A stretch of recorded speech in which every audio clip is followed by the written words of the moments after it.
کبھی آسمان کو دیکھ کر آپ کے ذہن میں یہ سوال آیا کہ یہ نیلا کیوں لگتا ہے جبکہ حالات سے یہی آسمان بالکل کالا دکھائی دیتا ہے؟ اگر سورج اچانک غائب ہو جائے تو زمین پر روشنی کتنی دیر باقی رہے گی؟ اور اگر کوئی خلا میں زور سے چیخ مارے تو کیا وہ آواز کوئی سن بھی پائے گا؟ آج ان سادہ سوالوں کے پیچھے چھپی حقیقت جانیں گے جو سادہ نہیں بلکہ چکا دینے والی ہے۔ رجب ٹی وی کے ناظرین، جب سورج کی روشنی زمین میں داخل ہوتی ہے تو اس روشنی کے اندر کئی رنگ ہوتے ہیں۔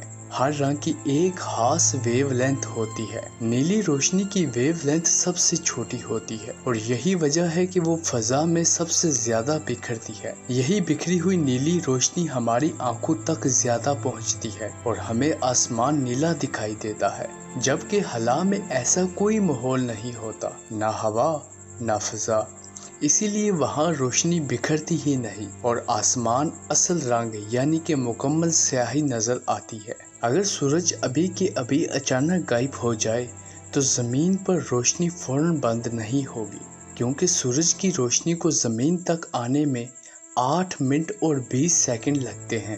یعنی سورج غائب ہونے کے بعد ہم 8 منٹ تک روشنی اور گرمی محسوس کرتے رہیں گے، لیکن جیسے ہی وہ وقت پورا ہوا تو اندھیرا چھا جائے گا، درجہ حرارت گرنے لگے گا اور زمین آہستہ آہستہ برف میں تبدیل ہونے لگے گی۔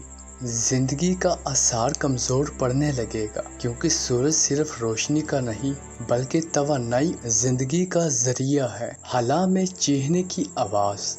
خلا میں آواز نہیں سنائی دیتی، کیونکہ آواز کو سفر کرنے کے لیے ایک میڈیم چاہیے ہوتا ہے، جیسے ہوا یا گیس، لیکن خلا میں مکمل خاموشی ہوتی ہے۔ وہاں کوئی بھی چیز آواز کو آگے منتقل نہیں کر سکتی۔ اگر آپ خلا میں چیخ ماریں تو وہ آپ کی آواز صرف آپ کے اندر ہی رہ جائے گی، باہر نہ کوئی سنے گا نہ محسوس کرے گا۔ اس لیے خلا کو کہا جاتا ہے the silent zone of the universe. اب آخری سوال آپ سے ہے، ان تینوں میں سے کون سی بات نے آپ کو سب سے زیادہ حیران کیا؟